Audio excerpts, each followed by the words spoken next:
I don't hear a word they're saying, only the echoes of my mind. Pas que le débat qui se termine tard, il y a aussi les matchs de foot. Ça se termine plus tôt. Ils sont à 11 aussi, hein, Ils sont 11, bien chaque sûr, côté. aussi. Et c'était de la Coupe de France hier, William, avec Monaco qui retrouve le sourire parce qu'ils se sont qualifiés pour la demi-finale de cette Coupe de France, 3 jours après avoir été battus par Paris en Coupe de la Ligue. Je vous propose de regarder ce qui s'est passé hier soir avec quelques buts.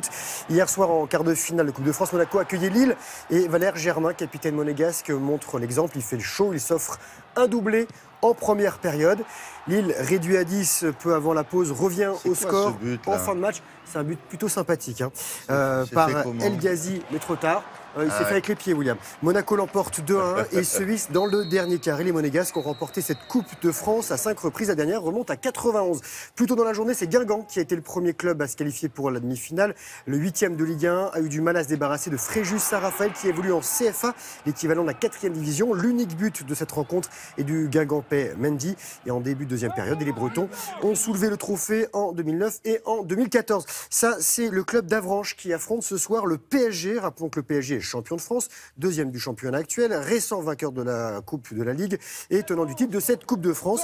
Et Avranches, et les Normands, eux, ils sont 13e de national, l'équivalent de la 3e division, William. Et l'autre match, deux clubs de l'élite entre Angers et Bordeaux. Ça se joue là à Avranches. À Caen. Parce que forcément, le stade d'Avranches est un peu trop petit pour accueillir tout le monde. D'accord. Voilà. Qu'est-ce qu'on a d'autre? Du foot européen, parce que ça ne joue pas qu'en conférence. Encore des buts. Allez, ça fait plaisir aux amateurs de football. Regardez la Coupe d'Italie avec un derby entre la Roma et la Lazio Rome. Victoire de l'AS Rome en mauve 3-2, doublé de Salah. Mais c'est la Lazio, vainqueur à l'aller, qui se qualifie pour la finale. Direction l'Espagne avec ce week-end un derby madrilène. L'Atlético affrontera le Real et l'Atlético qui s'est bien préparé pour ce rendez-vous en battant la Real Sociedad 1-0 lors de la 30e journée du championnat. But de Felipe Luis au classement. L'Atlético est 3e derrière le Barça et le Real, justement. Et enfin, du foot allemand, William, 27e journée de Bundesliga. Le championnat, donc, le Bayern Munich en blanc, champion en titre et leader du classement, battu par Hoffenheim. Frappe de ce garçon qui s'appelle Kramaric. Le score 1-0. Il faut savoir que le Bayern n'avait pas perdu depuis 20 rencontres. Bon. On a un petit peu de temps encore Je sais pas. Parce qu'on a d'autres sports que le football. Je vais demander, qu'est-ce qu'elle dit? Il y a mon oreille droite qui dit très rapidement. Très rapidement, là, on va parler golf parce que c'est la première levée du Grand Chelem qui a débuté demain, le Master d'Augusta, l'un des 4 grands tournois majeurs qui a été remporté l'an dernier par le Britannique Danny Willett. L'actuel numéro 1 mondial, l'Américain Dustin Johnson, c'est lui, avait terminé lui à la 4e place. Rory McIlroy, le Nord-Irlandais, 2e du classement, était arrivé à la 10e place. Et rappelons que le tournoi a été remporté par Tiger Woods à 4 reprises, mais le Tigre ne sera pas présent cette année. Un petit mot de cyclisme avec le Tour du Pays Basque, 173 km entre Pampelune et El Ciego. La deuxième étape remportée au sprint par le Suisse Albazani.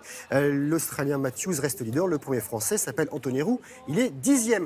On lâche le vélo de la course à pied. Une course particulière, la course du cœur, William, avec l'arrivée à Bourg-Saint-Maurice en Savoie après 4 jours et 4 nuits de course à pied. Donc en relais, 750 km départ de Paris. 16 coureurs transplantés du cœur, du rein et du foie, entourés par 300 sportifs amateurs, ont sillonné les routes de France pour sensibiliser le grand public à l'importance du don d'organes, une course pour la bonne cause. Et on va rester dans cette région près de Bourg-Saint-Maurice.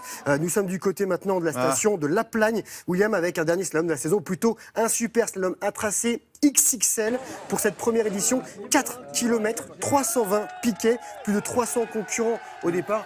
Il avait un tuba parce qu'il s'était déguisé, le garçon. Parce que c'est très très long, donc ils peuvent être en apnée tout le long. Et spécialiste du géant 4e mondial, le français Victor Muffa-Jandet remporte en 4 minutes 12.